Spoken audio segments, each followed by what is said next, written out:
Hello friends, मैं हूं सृष्टि और आज हम लोग पढ़ेंगे ज्योग्राफी का लेसन 12 जिसका नाम है मौसम और जलवायु। तो सबसे पहले जानना यह है कि मौसम कहते किसको हैं। तो चलिए जानते हैं। तो किसी निश्चित स्थान पर किसी निश्चित समय में जो वायुमंडल की तत्कालीन दशा है उसको मौसम कहते हैं। अब जैसे मान लीजिए कि आप जहाँ पर रह रहे हैं और दोपहर का समय है, आप कल्पना कीजिए और वायुमंडल में बादल छाया हुआ है और थोड़ा थोड़ा धूप भी है, तो ये उसकी तत्कालीन दशा है, तो उसी को मौसम कहेंगे। ठीक, जैसे अगर बादल घेर लेता है तो हम लोग कहते हैं कि मौसम खराब कर दिया। धूप उगा रहता है तो हम लोग कहते हैं कि आज मौसम बड़ा अच्छा है, धूप उगा हुआ है। अब क्या जानना है कि जलवायु किसे कहते हैं। तो किसी निश्चित स्थान पर लंबे समय तक मौसम की औसत दशा को जलवायु कहते हैं। अब जैसे बिहार को आप ले लीजिए, तो यहाँ की जो जलवायु है बिहार की, वो उष्ण आर्द्र मानसूनी प्रकार की है। क्या है? उष्ण आर्द्र मानसूनी प्रकार की है। अब उष्ण आर्द्र मानसूनी कहने का मतलब कि उष्ण मतलब गर्मी, यानी कि गर्मी भी होता है, और आर्द्र मतलब कि बारिश कराने वाली हवा, नमी वाली हवा, और मानसूनी तो यानी कि मतलब बारिश यहाँ पर होती है। ये बात भी समझ लीजिए कि जो जलवायु है उसमें बहुत प्रकार के मौसम हो सकते हैं, जैसे जाड़ा, गर्मी, बरसात, बसंत। लेकिन ये जो मौसम है इसको तत्कालीन दशा को मौसम कहते हैं कि अभी वायुमंडल की स्थिति क्या है। लेकिन जो जलवायु है इसमें एक साल के मान लीजिए कि आंकड़ा निकाला गया कि क्या भाई, तो जाड़ा, गर्मी, बरसात यहाँ पर होता है, तो उसको जलवायु कहते हैं। एक जलवायु में कई प्रकार के मौसम हो सकते हैं। अब जानते हैं कि जलवायु को प्रभावित करने वाले कारक कौन कौन से हैं और कितने हैं। तो चलिए फ्रेंड्स इसको जानते हैं। पहले तो इसको हम पढ़ लेते हैं एक बार। क्या है? अक्षांशीय स्थिति, पवन, तापमान, पर्वत और उसके अवरोध। अब है समुद्र तल से ऊंचाई, समुद्र से दूरी, और लास्ट है समुद्री धाराओं की दिशा। ये कितना है? ये 7 है। जलवायु को प्रभावित करने वाले 7 कारक हैं। इन्हीं कारकों से आपको गर्मी महसूस होता है, ठंडा महसूस होता है, या फिर जो भी महसूस होता है, सिर्फ अंदर की फीलिंग को छोड़कर आपको जो भी बाहर में महसूस होता है वो इन्हीं कारकों की वजह से होता है। अब जैसे अफ्रीका महादेश को ले लीजिए, तो इन्हीं 7 कारकों की वजह से वहाँ पर गर्मी पड़ती है, अधिक गर्मी। इसके अलावा अगर यूरोप की बात करें तो इन्हीं 7 कारकों की वजह से वहाँ पर अधिक ठंड भी होती है। तो चलिए अब इसका ऑपरेशन करते हैं कि ये कैसे जलवायु को प्रभावित करते हैं। सबसे पहले तो अक्षांशीय स्थिति, ये है हमारी पृथ्वी। ये क्या है? हमारी पृथ्वी। ये कौन सी रेखा है? विषुवत रेखा। कौन सी रेखा? विषुवत रेखा। इसके ऊपर कौन सी रेखा? कर्क रेखा। ये कौन सी रेखा है? मकर रेखा। ये जो विषुवत रेखा है इसको 0 डिग्री अक्षांश भी कहते हैं। 0 डिग्री।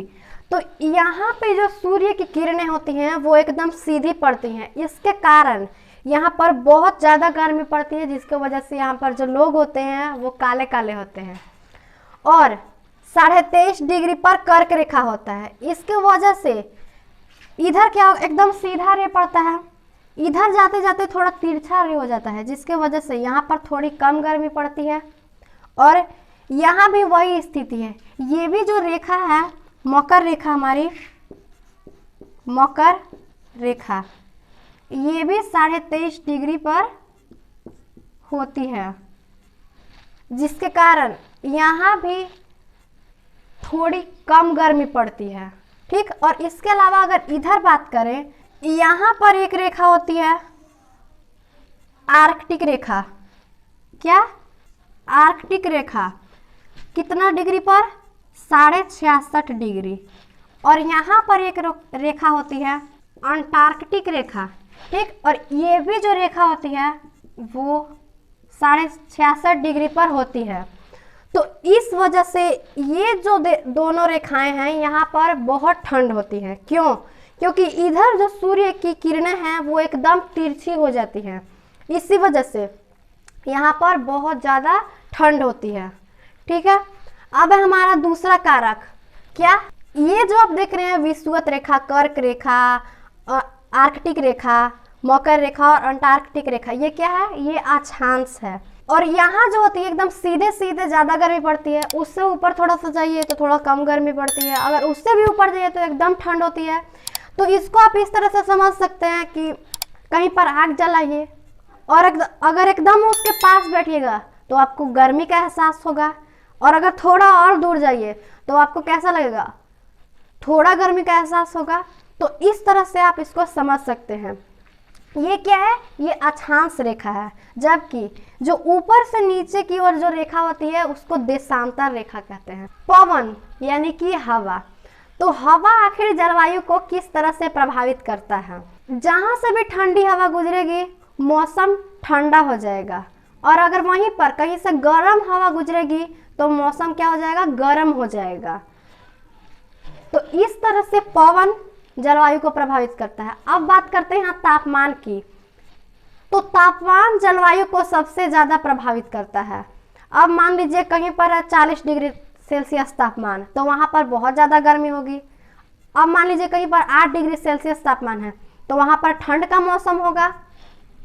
अब क्या है? अब है पर्वत और उसके अवरोध। ये वाला एरिया क्या है? ये राजस्थान का है। यहाँ पर कौन सी पर्वत है? अरावली की पर्वत। और यहाँ से जब मॉनसून चलती है इस तरह, ये जो पर्वत है वो अवरोधक का काम नहीं कर पाता है, जिसके वजह से ये जो राजस्थान है ये बारिश न होने के कारण मरुस्थल बन गया है। देखिए मॉनसून यहाँ से चलती है और ये पर्वत यहाँ है, और ये पर्वत जो है वो मॉनसून को रोक ही नहीं पाता है, जिसके कारण राजस्थान में बारिश नहीं होती है, और अगर होती भी है तो बहुत हल्की बारिश, जिसके वजह से यहाँ पर मरुस्थल टाइप बन गया है। यानी कि पूरी जगह में बस बालू ही बालू, आपको जहाँ तक नजर जाएगा बालू मिलेगा। जबकि यहीं पर क्या है? हिमालय पर्वत है। और यहाँ क्या है? अगर आगे बात करें तो उत्तराखंड है। और ये जब मॉनसून आगे जाती है तो तुरंत जाकर हिमालय पर्वत से टकरा जाती है और बहुत ज़्यादा बारिश होने लगती है, जिसके वजह से कहते हैं कि उत्तराखंड में बादल फट गए, यानी कि बहुत ज़्यादा बारिश हो जाती है, बहुत ज़्यादा। तो उसी को कहते हैं कि बादल फट गया। तो इस तरह आपने देखा कि अगर पर्वत मॉनसून को रोकती है तो बारिश होती है, और अगर नहीं रोकती है तो बारिश नहीं होती है। तो चलिए अब आगे बढ़ते हैं। अब है समुद्र तल से ऊंचाई। अब मान लीजिए कि आप कहीं पहाड़ पर है, पर्वत पर है, मान लिया कि हिमालय पर है, जो मौसम होगा वो एकदम ठंडा होगा। क्यों? क्योंकि वह काफी ऊंचा है। जबकि अब आप अगर समतल मैदान पर आ जाइए तो आपको नॉर्मल महसूस होगा कि जो टेम्परेचर है वो नॉर्मल है, ना ही ज़्यादा ठंड है और ना ही ज़्यादा गर्मी है। जैसे अगर गर्मी के दिन में आप उत्तराखंड में चले जाएंगे तो आपको बहुत मज़ा आएगा, लेकिन अगर आप यहाँ पर रहेंगे यानी कि बिहार में, आपका मुंह झोंका सकता है, आपका मुंह भी जल सकता है, इतना यहाँ पर लू चलता है। अगर गोर है तो करिया हो जाइएगा। अब है समुद्र से दूरी। अब मान लीजिए, कल्पना कीजिए, इमेजिन कि आपका जो घर है वो समुद्र के पास में है, तो क्या समुद्री समीर की वजह से बहुत हवा चलती है, जिसके वजह से आपको ठंड लगेगी, ठंड का एहसास होगा। जबकि अगर आपका घर दूर होगा समुद्र से तो आपको ऐसा एहसास नहीं होगा, आपको नॉर्मल टेम्परेचर का एहसास होगा। जैसे अगर आप कूलर के पास बैठेंगे तो आपको ठंड का एहसास होता है, मतलब अच्छा लगता है गर्मी के दिनों में। क्यों? क्योंकि वो जो हवा है वो पानी के ऊपर से आ रहा है।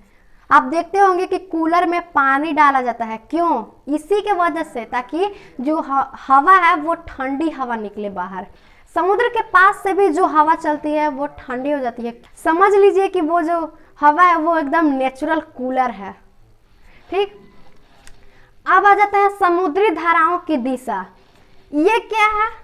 विषुवत रेखा है, और यहाँ पर जो सूर्य की किरणें हैं एकदम सीधी पड़ती हैं।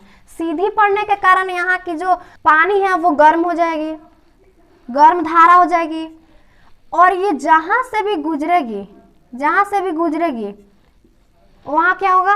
गर्मी का एहसास होगा। जबकि यहाँ पर क्या है? ध्रुव है, और अगर यहाँ से धारा चलेगी तो वो क्या होगी? वो ठंडी होगी। इसके वजह से अगर ये कहीं पर जाएगी तो ये ठंड का एहसास कराएगी। आप इसको ऐसे समझिए, जहाँ मम्मी खाना बनाती हैं, अगर आप ठंड के मौसम में वहाँ जाकर बैठिएगा तो आपको अच्छा एहसास होगा, ठीक है। लेकिन वहीं पर अगर कोई ठंड के दिन में पंखा चला दे तो लगता है कि आतंकवादी का हमला हो गया है। अब जरा हम लोग फिर से जान लेते हैं कि जलवायु किसे कहते हैं। इसको फिर से रिवाइज करते हैं। किसी निश्चित स्थान पर एक लंबे समय में मौसम की औसत दशा को जलवायु कहते हैं, ठीक है। क्या कहते हैं? जलवायु कहते हैं। अब जानना यह है कि वायुमंडल का तापमान और पृथ्वी का तापमान को प्रभावित कौन करता है। आखिर कैसे इसका तापमान बढ़ता है या फिर घटता है, किन कारण की वजह से, तो चलिए जानते हैं। तो चलिए अब जानते हैं कि वायुमंडल का तापमान तथा पृथ्वी का तापमान किससे प्रभावित होता है। तो सबसे पहला कारक है किरणों का झुकाव। जैसे मैंने अभी बताया था कि जो विषुवत रेखा है, यहाँ पर जो सूर्य की किरणें हैं ये एकदम सीधी पड़ती है, जिसकी वजह से यहाँ पर ज़्यादा गर्मी पड़ती है। और अगर यहीं पर इधर बात करें तो तिरछी हो जाती है किरणें, जिसकी वजह से थोड़ा ठंड जैसा मौसम रहता है। अब दूसरा है कि दिन की लंबाई। देखिए, आप समझते हैं दिन की लंबाई, तो अगर गर्मी का दिन होता है तो बड़ा दिन होता है, और जो सूरज बाबा होते हैं वो बहुत देर तक उगे भी रहते हैं, जिसके वजह से गर्मी बहुत ज़्यादा होता है। जबकि अगर अभी का समय ले लें तो अभी छोटा दिन भी है और सूरज बाबा भी 4 बजे जाके रजाई में घुस के सो जाते हैं, जिसके वजह से जो वातावरण है वो ठंडा है। अब क्या है? अब है प्रचलित पवनें। क्या है? प्रचलित पवनें। तो जो प्रचलित पवनें है, इसका मैं आपको एग्जांपल अभी दे देती हूँ, इसको हम लोग नेक्स्ट वीडियो में समझेंगे। तो जैसे लू है, तो ये गर्मी के दिनों में चलता है विशाल मैदान भारत में, तो ये गर्म है, गर्म हवा है। लू जो है वो गर्म हवा है, तो गर्म हवा है तो गर्म तो करेगा वातावरण को, ठीक है। अब है जल और थल के वितरण। आप समझिए, ये क्या है? इंडिया का नीचे वाला भाग, यहाँ पर क्या है? इधर समुद्र है, तो इधर का जो वायुमंडल का दशा होगा वो कुछ और होगा, थोड़ा डिफरेंट होगा। जबकि अगर इधर बात करें, इधर वाला, तो इधर का दशा कुछ और होगा, क्योंकि इधर थल है, ठीक। अगर आप पानी को गर्म कीजिएगा तो वो अब गर्म होगा, तब गर्म होगा, मतलब कि देर से गर्म होता है। जबकि जो थल है यानी कि जमीन है वो जल्दी गर्म हो जाता है। अगर नहीं यकीन है ना तो आग जलाइए और पानी रखिए, या फिर गैस पर ही करिए ना, पानी रखिए, देर से गर्म होगा। और अगर हाथवा कैसा है, ये जो हाथ हमारा कैसा है? कठोर है, थल जैसा है ना, इसको रखिए, तुरंत गर्म हो जाएगा, एकदम तुरंत समझ में आ जाएगा। फिर मिलेंगे हम लोग नेक्स्ट वीडियो में, तब तक के लिए जय हिंद।